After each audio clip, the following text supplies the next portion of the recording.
I will call this Shorewood Park Sanitary District meeting to order.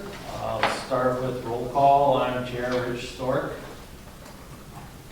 Paul Sleazer. Sue Means. Matt Anderson. Tina Heidelberger.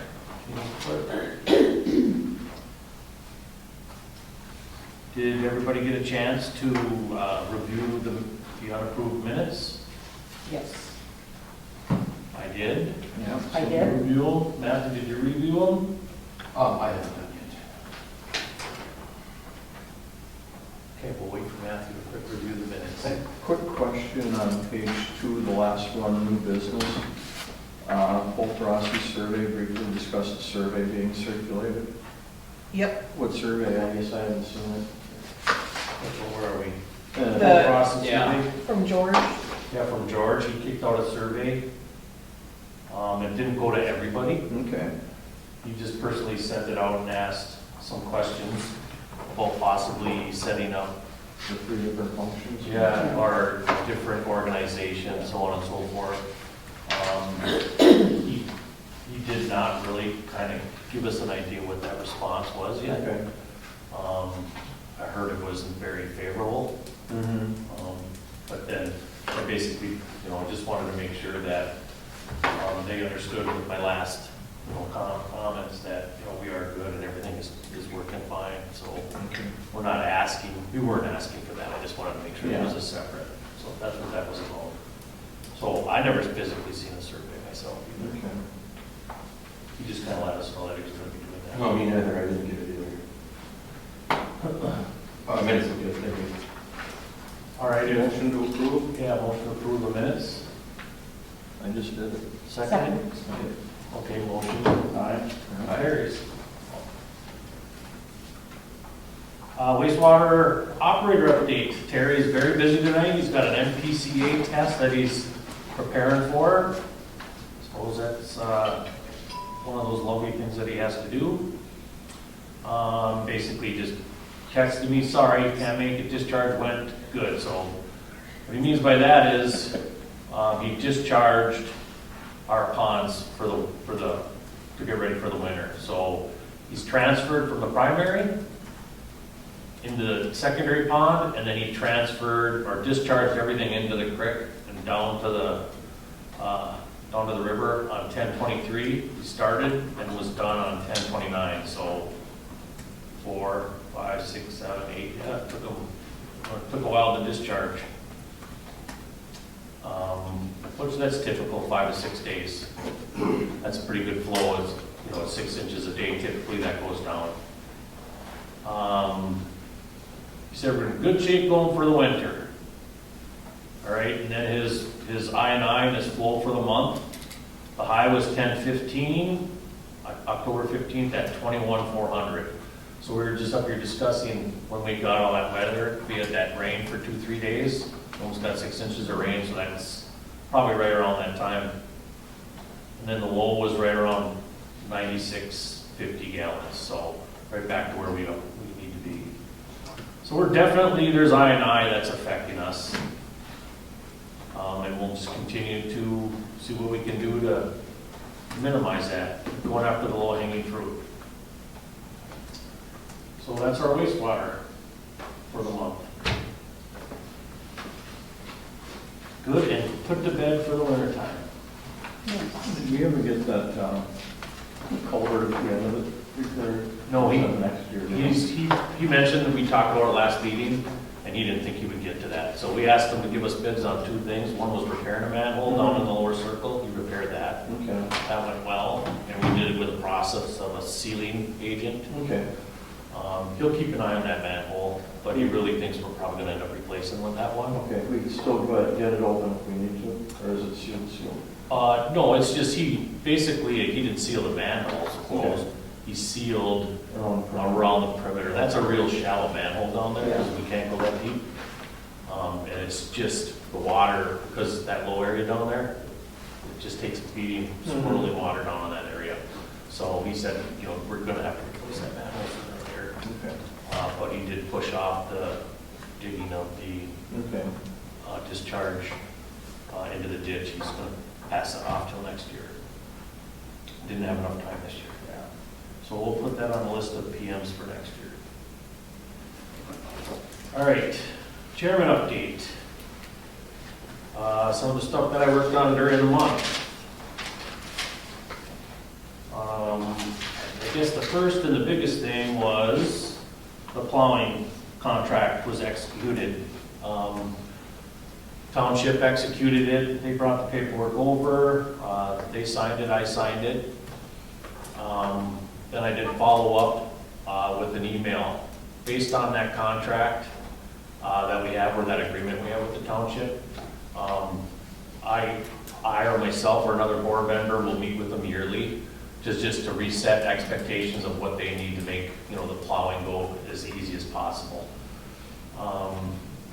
I think, it's basically a reset from what we had. I don't think it's gonna change much. They'll continue to do the best they can to plow pending obstructions. And that's basically, that email I sent out was kind of explained what the expectations were in that email. And then I also sent out a copy of the contract.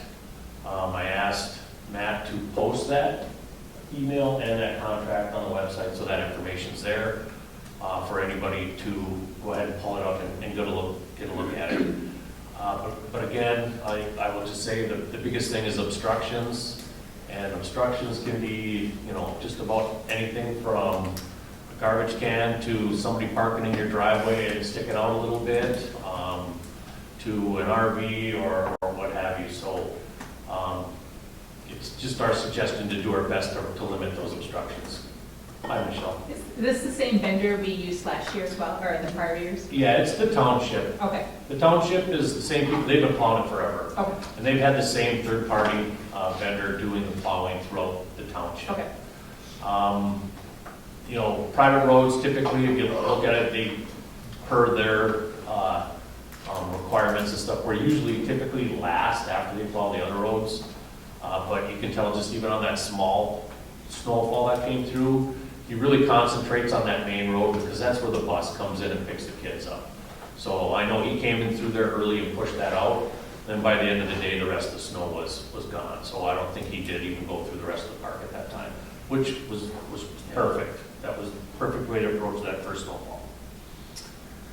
So we'll just pay attention to see how things go, and then we'll make notes or anything that, for suggestions and so on and so forth, but everything has to come through the board, either Tina or myself, for suggestions to the township on the plowing. Complaints, appraisals, whatever. So it was the plowing, met with the township, walked around, or I basically spent the morning driving around before work with them. They were very receptive, I was pleased, and then I sent out the information. There's been a lot of stuff that's been going with the expansion, that's really starting to heat up.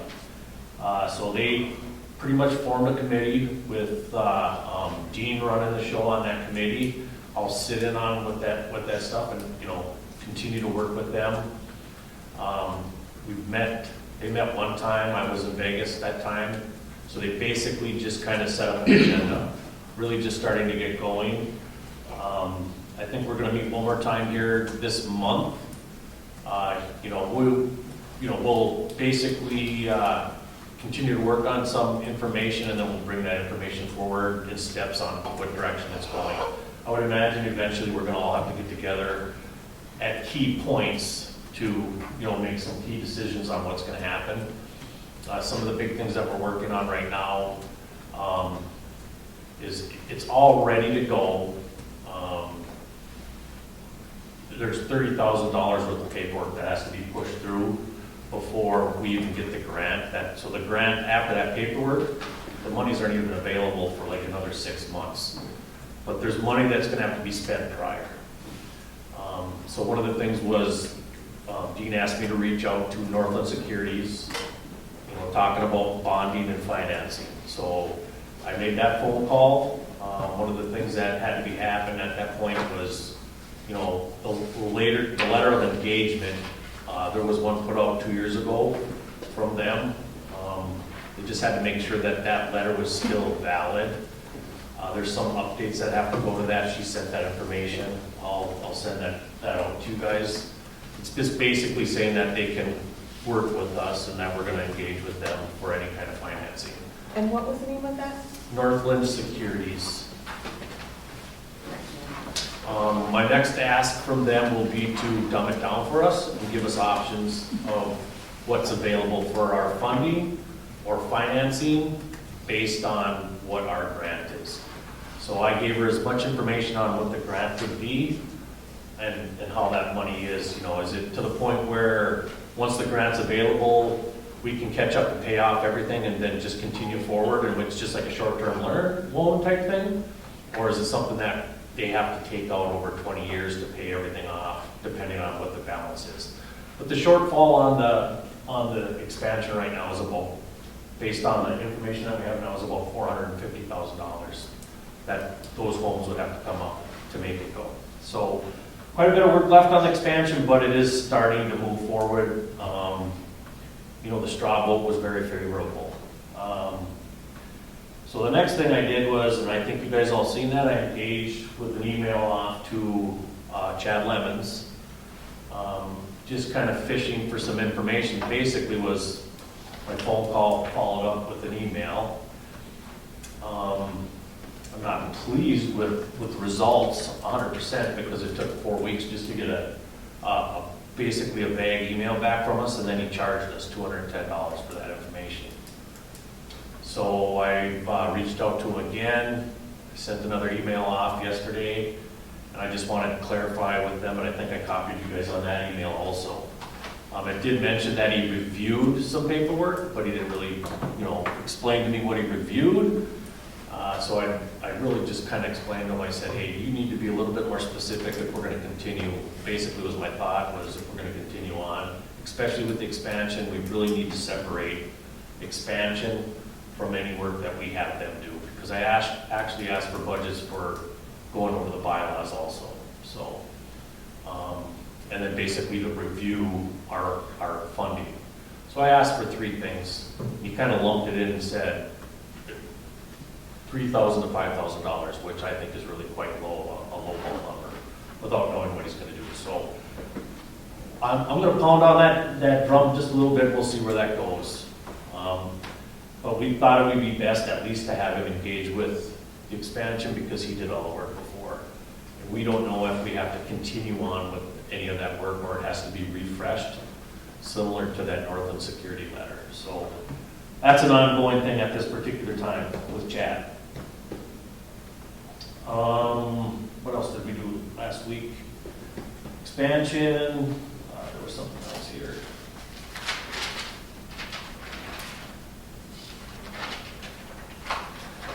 Oh, we did send out a letter to a couple of the residents about high levels of, or we identified some problems with a couple residents, and we did hear back from the Kylo residents. They would like to meet and help solve the problem. So that letter did resolve, he's worried that I asked him straight up, do you have a sump pump? He says no. We said, well, there's an awful lot coming in. He goes, it's got to be coming in from my lateral. So I said, well, first thing we should probably do is maybe meet with you with our operator and just see if there's any low-hanging fruit or anything that we can identify that really is a problem. And then from that step, it would be to scope out his main drain coming in to see if there is a break or if somebody's drilled holes into it to make it work like a leach field to keep the water out or whatever. But he's really receptive to meeting with us, which is great. When we did that original scoping, Yep. would that have found anything Well, that you're discussing, or is this? when we scoped out, all we did was our infrastructure. Oh, Okay, so when we so did, this is coming from our line? it's coming from his main drain or from his house Mhm. into our main, into the community. When I say our, that's what I mean. And the way he could tell it was that house is based on from the manhole. He could basically count main drain, main drain, main. He can actually see the inlet into our pipe. And I have a video of it. It's pretty. I saw that, Yeah, yeah. and it's continuous water flow. And I mean, a typical household is going to push water, right? You flush the toilet, you're doing laundry. Might be doing a couple things for a while, but it'll flow consistently for a little while, but then it'll back out. But this was a continuous stream, and it was in the spring, so it almost looks like if you have a sump pump, you know, like when mine are going, I've mentioned this over and over again, they're going in the height of the spring. Both of them are, every 3 minutes they're pumping water, and they pump out anywhere from 5 to 10 gallons at a time. So just if you do the math real quick, I know that I'm pumping a ton of water towards the lake when the spring's going. So if it is coming in high night, it's a really disruptive thing to our system. I just wanted to make the point that I'll continue to work with them and try to get a time to get down there and meet with them. What about the other We have residents? not heard from that other, I think we sent out 2 letters. Tina, is that what we sent out? Just one so far we've done. Oh, just that Just was- the one. Oh, so that's. Or no, good. we did, I'm sorry, we sent it to both residents. Okay. Sorry, to both. Okay, we of the just, homes. so maybe we reach out to, I don't know if it's a phone call or send another letter and ask if they did receive the first one. Yep, I can do And that. just a response, you know, will help. I think we want to be very helpful for it. I kind of look at it as whatever we can eliminate to keep these numbers down. You know, if it's assisting him in some things, you know, maybe the scoping of his line might be something we want to look at, because it's not really that expensive, maybe splitting it with them. TJ Plumbing, they do it for around $200, so, you know, maybe that's something we split with them, but we can talk about it depending on what direction it goes. Major repairs or something like that would definitely be on them to take care of. But we'll approach that as it comes. The other thing that I kind of stumbled over this month was, let's see, plowing, reached out to Lemons, expansions. I might as well just bring it up right now. Paul stopped by over the weekend, and he's handed me a resignation letter. Paul's gonna step down from his board position, effective the first of the year, so we got it for a couple more months. All right, that's the chairman update. To move into finance. All right. So our current checking account balance as of right now is $46,715.24. I have in the notes, or in the meeting minutes, on the back page is the proposed budget, which I spelled that wrong, sorry, I just realized that. When we discussed at our last meeting, one of the things I know Michelle had brought up was having a balanced budget. So if we were to increase, which we have agreed, we've actually approved that, to increase the fees, we would have a surplus, which that money, our plan is to put that in an investment account of some kind. So, which taking that money for kind of a rainy day emergency fund would then balance our budget. So the first proposal was without that, the second proposal, the second column is with that. So, does anybody have any questions about that before I move forward? Did we include the money that we get from the expansion over the next few years? No, because I actually have an email out to Bridget Conrad about that to find out what those, like, I don't know based on what we got last time, how many more payments we'll be getting and from which residents, what that's expected to be. So I have I had to submit to her a spreadsheet that showed anybody who was past due so that they could be assessed. And I attached the questions with that. Okay. So I should be hearing back from her, but we can add that in. I guess my question was, can we use that to limit the amount or bring down the amount that we have to increase our dues? But the problem with that being is we really don't know what that money is. We're almost better to put that into that investment account to be determined to easier budget that, Or to flag it for the expansion too, just to set that money aside too. one or the other, but that money that I know, I think that was over a 4-year period, Tim, do you remember? 4 or 5 years? The original Yeah. assessment, I believe it was 4 years. And I don't think it kicked in for almost, it didn't kick in 20, I don't know when it actually kicked in and started. I don't either, it's gotta be getting close to the end, though, I would think. Well, based on, and I'm only basing this off of, I know a resident that moved out and they didn't put any money down. Mhm. And out of the $5,600 of what the total would have been for people that didn't pay anything, they were only halfway there. And that was as of this summer. Yeah, it did take, if I remember right, it did take a while to get that Starting to roll. So starting to I'm, roll, because we kept pushing people to pay. right. And then we finally set a deadline and said, okay, this is it, if it's not, it's going to. And it might have took the county a year before they even started to assess it. So Yeah, based on that, that's telling me we're 2 years out yet before that's Okay. So it finalized. happened. So are we saying that we have about 5,600 that we're trying, that's been sent to the county or will be sent to the county to? No, Or so what each was the- resident was assessed $5,600. Oh. That would be included in the expansion. Right. Oh, okay. Yep, So, Yep. I was thinking you guys were talking about No. So people that haven't basically- been paying their taxes. yep, no. no. I'm on, so there's money that's coming from another source that's not in this budget, all right? Got it. And that's money that we get from the 23 homes. Yep. Some of them paid, some of them didn't. We really don't, we're still trying to gather all the information. I would say that most of them just let it go to their taxes, is what they did. Some paid half of it up front, paid the 2,200, and the rest they put back on, so, you know, what's coming in yearly based on what it should be consistent to a point until everybody's paid off, but for some reason I remember the first year payment was right around $7,000. So there is money coming our way that we borrowed them, that's not in this budget. My question is where do we put those monies? They're not included in this budget, but there's still money coming here. Does that just go into this investment fund and wherever that is up until that point? It'd probably be the easiest way to deal with it. And Tina, that's just 2 checks a year, right? Correct. Yep, twice a year we get a payment. Yeah, so one of the problems I foresee potentially here is we don't know how many residents from that expansion are actually going to hook up to our system. Some of those people recently put in mound systems within the last 5 years or 10 years. They may want to continue using that until that's bad. I don't know. I mean, I'm just throwing this out as something to think about.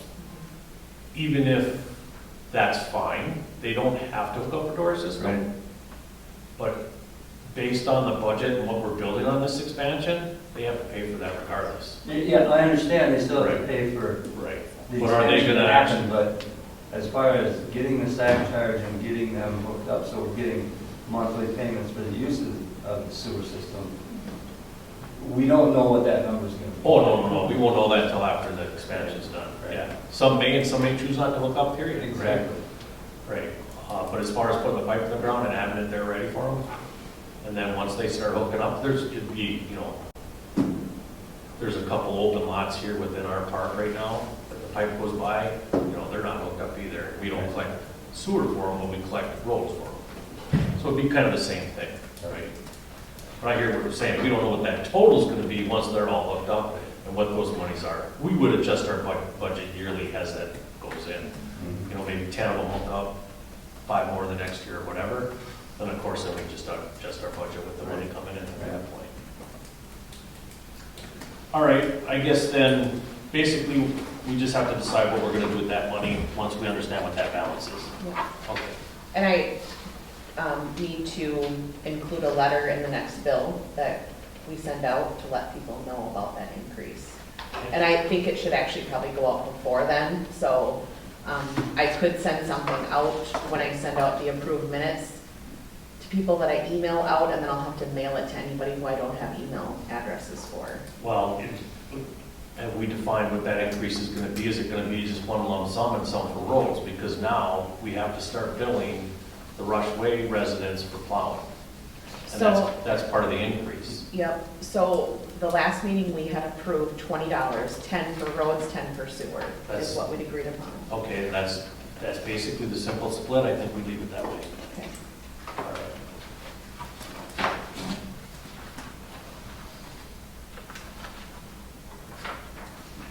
All right, that's all I had on the budget. Anybody else?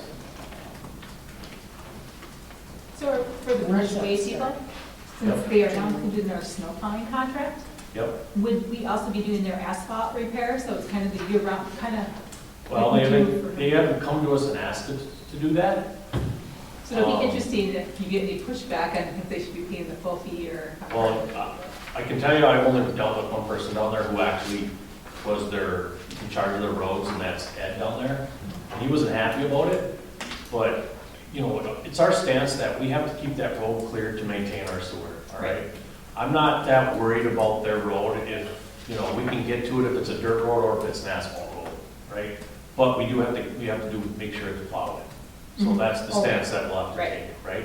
And if they want us to start maintaining the road with asphalt, then they'll get the full road fee then. Oh, they'll only be getting part of the road fee, okay. Right, I so- assume they were getting the full, okay. No, they're just gonna get the addition of the $10 because based on the plowing. I think that's the fairest, Gotcha. Mhm. I think that's about the fairest way to approach it, right? The rush community past our fence now. The expansion fee.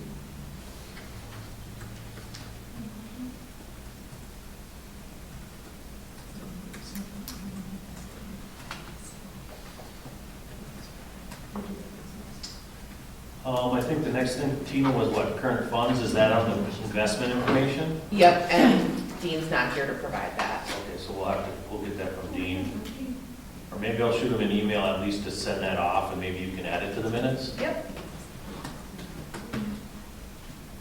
You know, has it been a calendar challenge or what? We haven't had an update on Dean on the investment funds for like a couple of months now. Yep. Yeah, Well, so, like ours changed to be quarterly.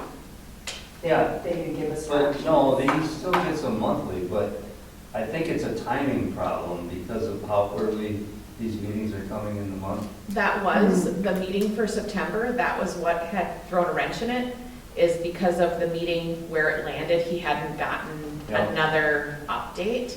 But then in October, he hadn't received anything. Right. So he said that was kind of odd that he should have received something. So as far as I know, he hasn't provided me with any update. Okay. So I don't know if he reached out to inquire or what happened with that. Okay, thanks. Yep. Presentations of bills. All right. So we currently have an East Central Energy bill of $148.37. Rasmussen for October mowing was $322.13. LJJ wastewater for November is $1,700. We had a bill from MTVL, which is the Minnesota Testing Labs, which would be tied to the discharging that he did of the ponds, of $101.75. We have a bill from Kelly and Lemons for the email correspondence that Rich had with them.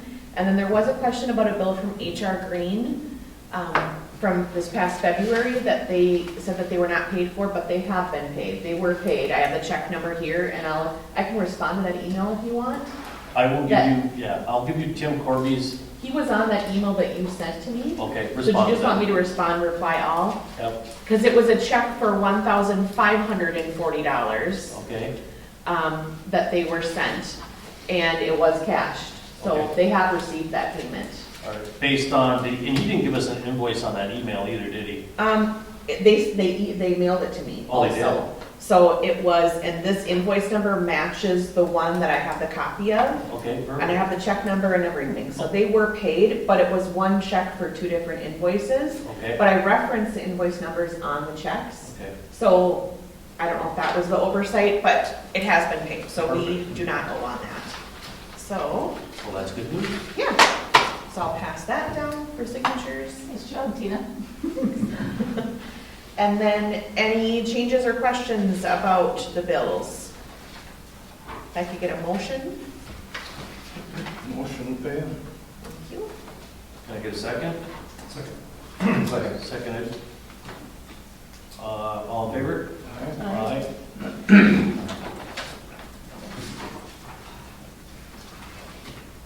Motion carries.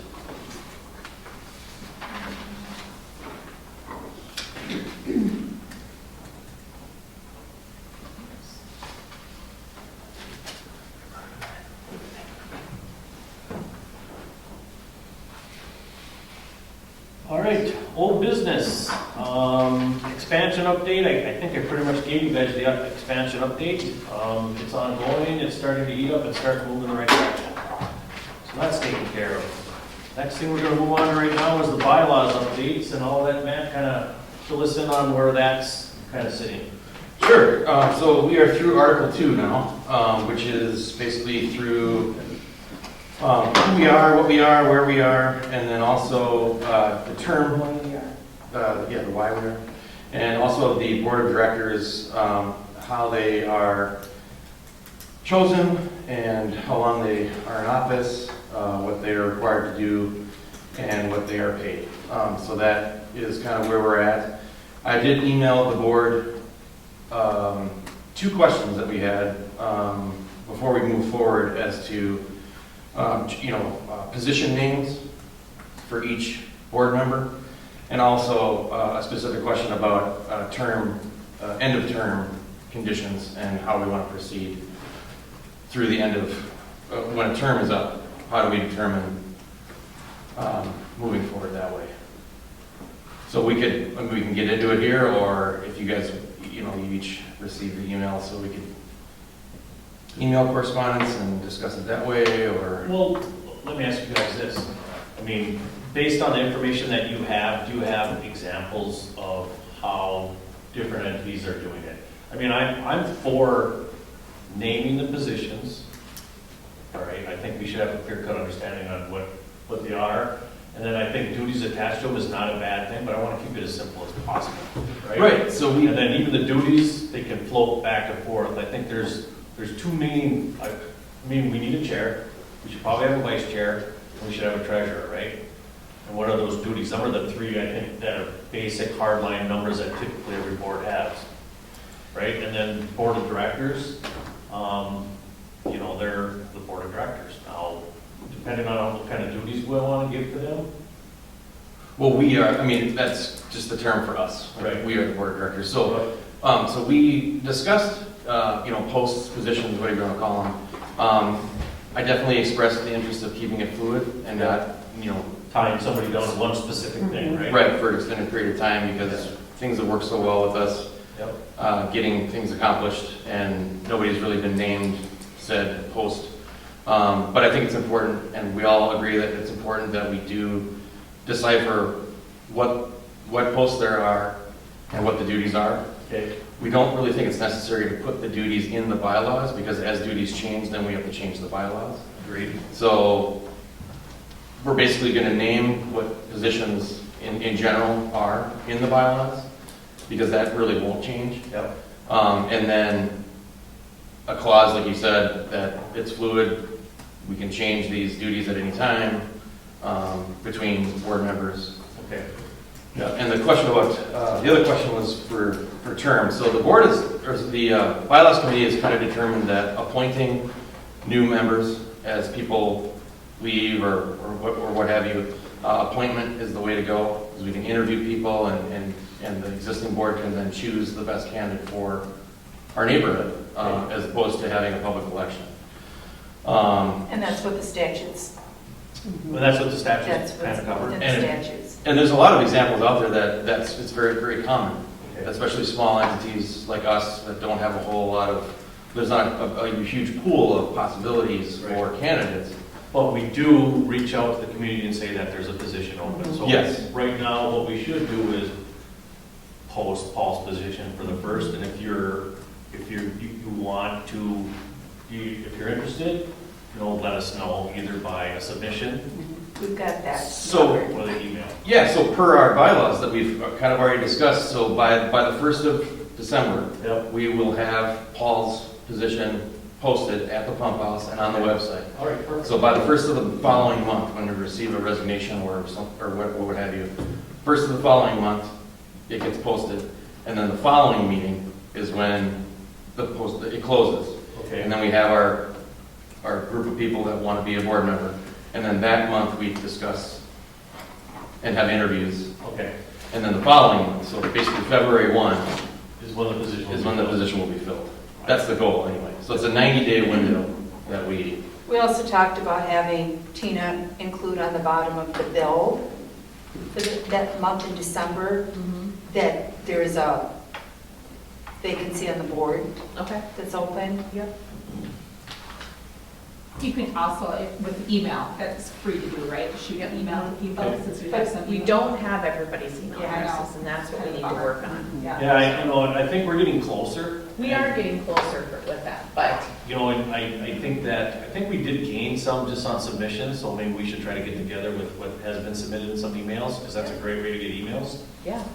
I mean, I guess I really still strongly feel that email is the best way for us to communicate, along with posting. And hopefully, people start seeing that that's the best way to get all the information, so at this point with the bylaws, you're still working on them, we're getting closer. Yep. All right. The meat of it has been discussed and mulled over for a couple weeks now, and we're through that now. So we're over the proverbial hump. All right. And now it's kind of, there's the questions that, we'd like to have the board answer and have their opinion before we move forward farming that up. Okay, yep. So the sooner that everybody can respond to that, the better. And then our next meeting will be actually this coming Monday. We're going to meet every week now just to get this going, get it done. Our next meeting will be discussing the duties list.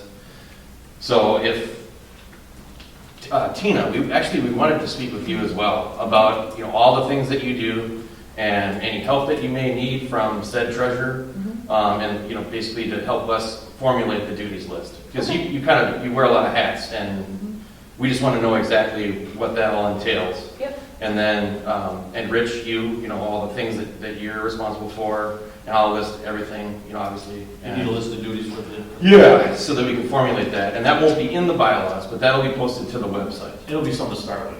And those duties may grow or lessen depending on how the board operates. Exactly, Okay, exactly. That's cool.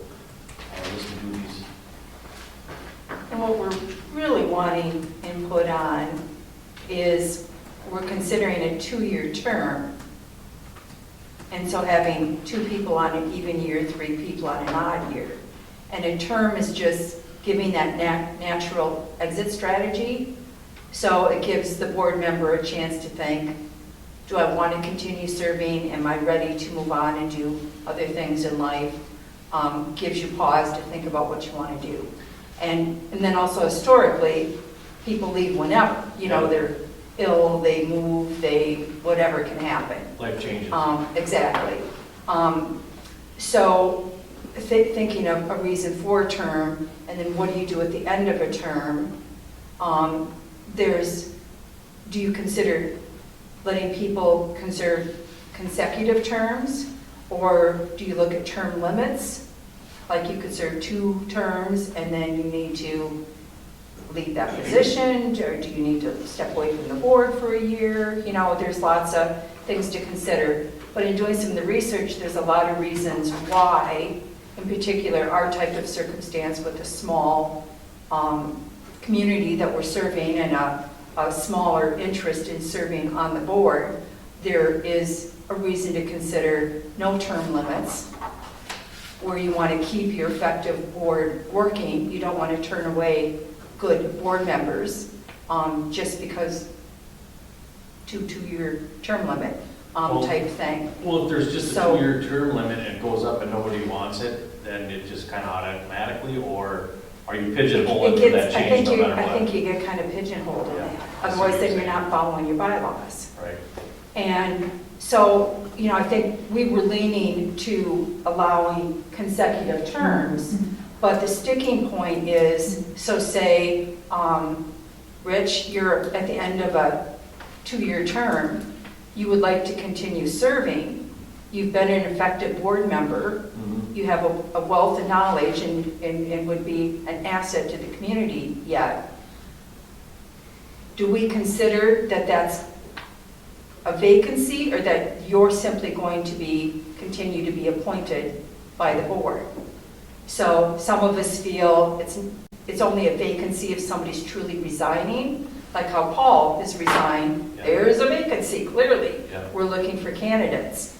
Versus you've got an effective board member that wants to continue serve. Are you going to make him be a candidate, or him or her, and then open it up to other candidates in the community, go through the interview process, and yet you're really going to have still appointed the current board member. Yeah.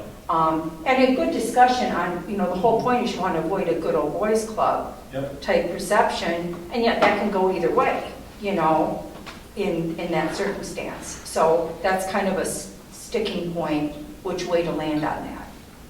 Looking for thoughts from the board. I know you guys have put a lot of time in it, and a lot of research, and looked at a lot of different places. Well, and there's definitely pros and cons for either way. Yeah. We have a lot of discussion around this, Yeah. and usually everyone's split, so we just continue. You're to just looking for a little bit more input. Yes. And you don't have to decide right Well, now. Right, That's a no, big I mean, decision. I understand that, Just but explaining Right. a little bit.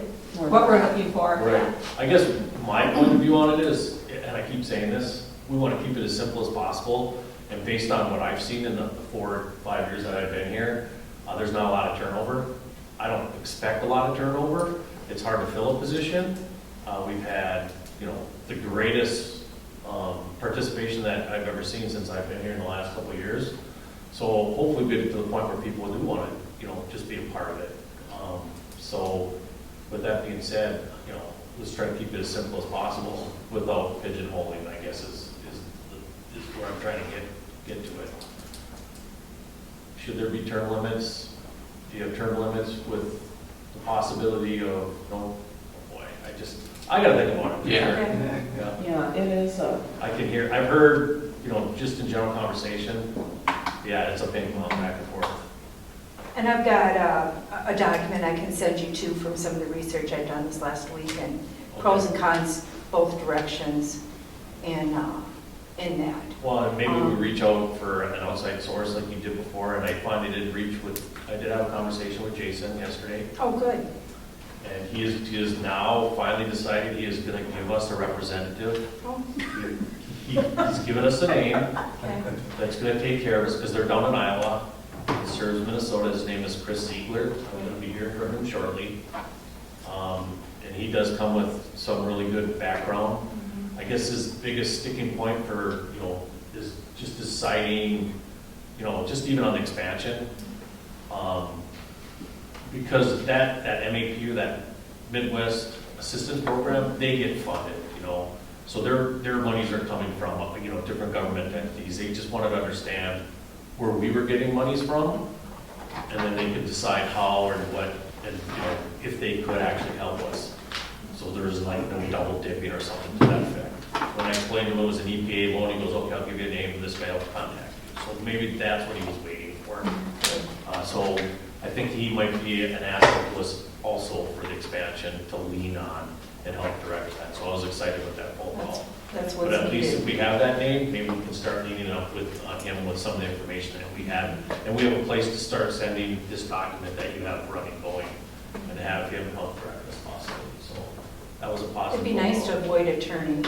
I agree, and that's I exactly don't- what he said. Mhm, yeah. That's what we're there for, Yeah. is to keep costs down for even engineering, attorney, or whatever. We can get that stuff all set for you where they don't have to spend any time on it. That's what that assistant program's all about. You guys are doing a lot of heavy lifting right here, I think, which is really gonna make it easier for them.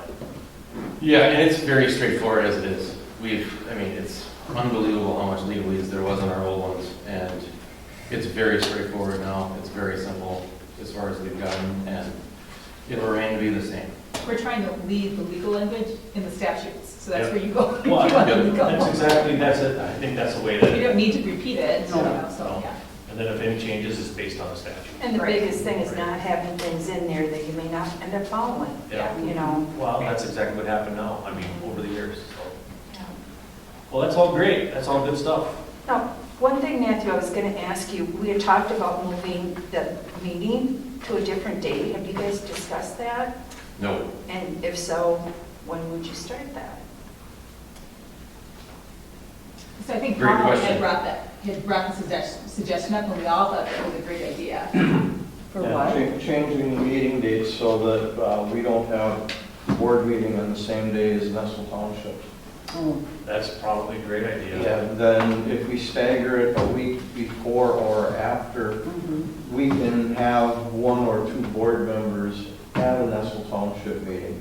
And to pick up on anything or. Yeah, or just because leave. I think we're gonna become more and more entwined in the next several years. That's a great point. Yeah, So is that just a motion that has to be carried, or do we kind of just kick that off at the beginning of the year? I think that would have to be a bylaw change, because don't the bylaws dictate when our meetings are? Well, I think we revoke the bylaws. Yeah, Yeah, So we can almost just create what we want at this Yeah. point, right? yeah.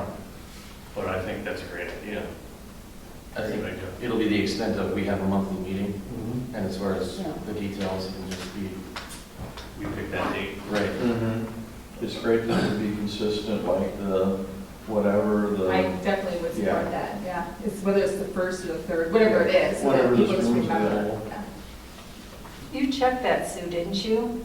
To see was the first Tuesday available? I thought you did, too. The first Yeah. Tuesday, I think, was. I could go back and look with Lisa Rip in her email. But it would make sense to start January, just to be Yeah, January, we consistent start first here. Tuesday instead of second Tuesday, and that'd be information that we could get out to people here. Mhm. And we could basically just say that so it doesn't correspond with the township, which is a great idea. yeah. First Tuesday is January 2nd. I don't know if we want to have 3 board members at a township meeting, because then all of a sudden you got Right. forums from here going over there, but, Somebody Well, draws You can't short straw. stop that, Paul, because Yeah, everybody who lives in Nestle Township, you're welcome to that board meeting, Yeah. so. I just wouldn't sit by it. I'm sitting by you, you're not sitting by me. The one conflict would be in July, where 4th of July fell on a Tuesday, or that weekend, where We could just send out a, we could do the second week that month or whatever. There's gonna be a holiday at some point in Yeah. time, just Yeah. about any time, yeah. Yeah. We bounce it. All So right. are we making a motion to change it? Are we doing that, or are we waiting? Well, we might as well entertain a motion to change it to the first or second, or changing the date from the second month. And you guys are suggesting the first Tuesday? Yeah, Might as well go for it. And if we have to change it, then we'll just redo it. I make a motion beginning January 2024 that we change our Shorewood Park Sanitary District Board of Directors can meetings. we hold off? I mean, can we, so I can verify with Oh, Lisa okay. That probably makes sense. first Yeah. Tuesday is Okay. available? So we can hold off till Yeah. next month and bring that up. Let's put it on the agenda for next Is there month. a calendar in there, Sue? at all? That's just for that room. room? Yeah. Sue needs to do some homework. We'll hold off on that till next month. I But it's a mean, great idea. Yeah.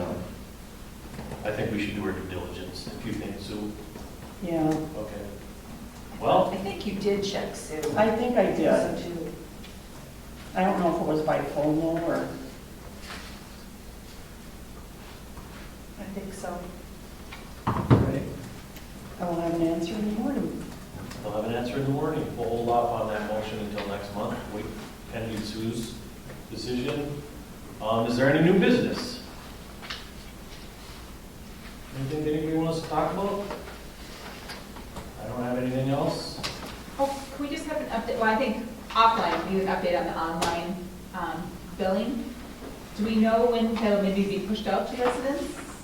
Not really, it's still just in process, still trying to get it working. Well, I have to find out, I need to find out what tax ID I'm supposed to use. That's the issue I'm having, So we don't know if because it'll be December or January or. I don't. I mean, I'm hoping I'll have it resolved here soon, but Okay, it kicked it out, and it says that I have to have it resolved before December 14th, or it won't accept any more payments. okay. But, I know we just had the discussion offline, so I thought maybe I'd make a decision Yeah. and throw it on. it says we couldn't confirm the tax ID provided. So, I don't know, that's the tax ID that our accountant gave me, so I don't know if I should be using a different one. And like I said, when I'm setting this up, it's a little bit different, because it's not a business that I own, because then, like, it asks for my social security number, but I'm like, that makes me kind of nervous. It definitely Yeah. does. And that's strange, because the system that we're signed up with for the neighborhood website, social media website, it's for organizations like us. Yeah, So it's like they've never run into this issue before and Yeah, figured it's- something out, like, it's weird, strange, yeah. so. I So need- basically, we should probably just add in the minutes, you're still working on nailing that Yes, down. yep. Okay. Anything else? Motion